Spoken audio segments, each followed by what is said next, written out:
Sonic the Hedgehog, everybody knows about him, but Argyle the Crocodile, nobody knows about him, and if you say you do, you're a liar. I can't begin to tell you how many characters exist in the Sonic world. They just keep on cranking out all these new ones. There's a lemur, there's a badger, there's even a fennec character. What's a fennec, you may ask? How the heck should I know? Given that so many characters have faded into obscurity over the years, it begs the question of who the true most obscure Sonic character is. First, we have to figure out the 3 degrees of obscurity. Sonic is surface level, Knack the Weasel is somewhat obscure, and Matilda the Armadillo is fully obscure. A lot of characters that used to be on the obscure end of the spectrum have been given a lot more attention recently. Characters like Knack have gone from being obscure to somewhat obscure, and they even managed to bring Terios into the limelight. Look at this guy, Terios isn't even a real character, he was just the original design for Shadow. They managed to bring a concept art character into the public eye. There's a lot of more popular characters that were once part of the surface level group who have faded into semi-obscurity. Espio and Charmy are stuck being Olympic referees, Blaze and Silver are now only playable in side games, and no one who's born in the past 10 years knows who Cream the Rabbit is. Meanwhile, Sega's been pushing Zavok from Sonic Lost World into the spotlight for years. I have yet to find a single person besides myself who actually likes this character. This is the most industry-playing character in the entire Sonic series. When figuring out who the most obscure Sonic character is, we must first figure out who is not the most obscure character. No-name characters don't count, so guys like Unnamed Walrus from Sonic Boom don't count, and neither do background characters from the Sonic comic series or the Sonic Forces game. Boss can't be considered truly obscure either. Mecha Sonic, Big Mecha Sonic, and the Egg Robo that Knuckles fights in Sonic and Knuckles can't be included because they're just bosses. They don't demonstrate any real emotions. Even though they're important in their respective games, they're only a little bit above Crabmeat and Rhinobot in terms of having a personality. Omega and Metal Sonic count as real characters though, since they demonstrate emotion and have some form of personality. But really, they're not going to be falling much lower than the Knack realm of obscurity, especially since they routinely appear in spin-off games. The character also has to have some sort of importance in the world. An important character falling into obscurity is much more impactful than someone like Charmy B's girlfriend being forgotten about. Remember Argyle the Crocodile from earlier? He actually has an important role in the altered universe of the Sonic comic. What's the difference between the unaltered and altered universe, you ask? Don't ask me that, I don't even want to think about that. Argyle is definitely on the Matilda side of obscurity. He's similar to Chaos from Sonic Adventure in that they're both obscure characters with importance.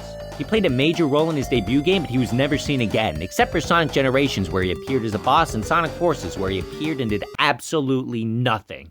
The same can be said for Mephiles the Dark. However, both of these characters appeared at least once in a spin-off game of some sort. Plus, given that they appear in a mainline game, they can't be considered fully obscure. More modern characters like Trip, Sage, and Infinite also cannot be considered obscure, given that they were just in games and are still being talked about today. Now that the criteria is decided upon, we have to figure out who the true most obscure character is. Argyle is seemingly a big contender, especially since half of you guys don't even know who he is. However, a big problem with this choice is that this guy appeared multiple times across the Sonic comic run.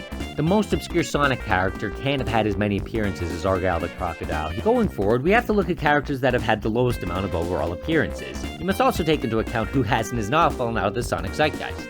I mentioned before that more modern characters are still being talked about online today, and so they cannot yet be considered fully obscure. Wave the Swallow and Storm the Albatross have had very few game appearances, but they're still remembered fondly by the Sonic community. Now, Wave and Storm have appeared in a lot more games than Mephiles has. However, since he has a large amount of fans online and hasn't actually figured out selling for this much, he really can't be considered obscure. Emerl is another strong contender, given that he only appeared in Sonic Battle, a fighting game for the Game Boy Advance. However, not only was he in Sonic X, he also showed up in the new Shadow the Hedgehog web series. Vanilla the Rabbit was an important character in the Sonic Advance series, but again, she appeared in the Sonic X TV show. I feel like now's a good time to say that Sonic characters from TV shows don't count either. They're only ever going to fall into the Knack level of obscurity due to them being in TV series that tons of people watched. Topaz doesn't count, Sally Acorn doesn't count, the cat girl from the Sonic OVA doesn't count, basically anyone you can think of from a TV show or movie doesn't count. If we want to find out who the most obscure Sonic character is, we have to take a deeper look at the games. Now, the obvious answer here is Honey the Cat from Sonic the Fighters, but really, she can't be the most obscure Sonic character because I just said she's the obvious answer. The most obscure character has to be obscure. Very little people must know about this character. We also need to begin to stray away from the mainline Sonic games. The Zeddy don't count, Mother Wisp doesn't count, Marine, Elise, Eggman, Nega, Johnny, Captain Whisker. As obscure as some of these characters have become, none of them come close to qualifying for most obscure Sonic character. Now we shift into the Sonic spin-off games. Obviously, the other Sega characters from Sonic and Sega All-Stars Racing don't count. However, an interesting contender is Dodonpaw the Tanuki, who appeared in Team Sonic Racing. Unfortunately, because he's a modern character, he does have a fair bit of spotlight shed on him, so he's not out of the loop yet. Mighty and Ray would be perfect contenders for obscure characters, given that they first appeared in an arcade game exclusive to Japan. However, their appearance in Mania has managed to bring them right up to the surface level. Mighty and Bomb are some more great contenders. They only ever appeared in Knuckles Chaotix, a spin-off game that cost $12 billion to buy that barely anybody has played. Even though they only appeared in this game, the duo actually appeared numerous times in the Sonic comic series. If we're looking for the most obscure character, we have to look for someone with the least amount of appearances possible. Black Doom has 2 game appearances, Gerald and Maria are showing up in the new Sonic movie and the new Shadow spin-off game, Shade and Tikal are still talked about today, Pachacamac showed up in the Knuckles show, Arium is from a game that came out last year. The storybook characters don't count because everyone on Twitter talks about how good Sonic and the Black Knight is. We really aren't left with a lot of options. We've managed to weed out a large amount of seemingly obscure characters. However, there is one character that I bet you guys have little idea ever existed. The most obscure Sonic character ever is Illumina. Guys, I promise that I didn't make that up just now. Illumina is an important character in Sonic Shuffle, a spin-off game for the Sega Dreamcast. She's similar to Solaris from Sonic 06 in that she splits into 2 separate entities, Lumina Flowlight and Void. The fact that she's barely in this game only adds to her obscurity, since most of the focus is put on Lumina and Void. Outside of the game, she only ever appeared in 1 issue of the Archie Sonic series, that being issue number 92. She's also completely fallen out of the Sonic zeitgeist. I have never seen one person online talk about this character. I've only ever seen either Void or Lumina bought up, never Illumina.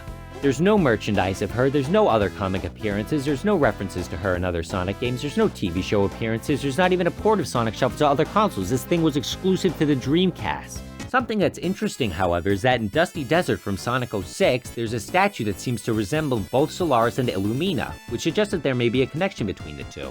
There's some similarities between their headgear, plus they're both extremely powerful entities who have split into 2 separate beings before. That's about as far as the similarities go, but it's interesting to think that there's some sort of link between them. Well, there we have it. That's the most obscure Sonic character in all of existence. A named older character that's not a boss who is important to the story, who also has not been in a TV show and only ever appeared once outside of their respective game. And by making this video, I've just brought this incredibly obscure character out of obscurity, and now you guys all know about her. So, you know, I don't know, just don't tell anyone about her. Okay, guys?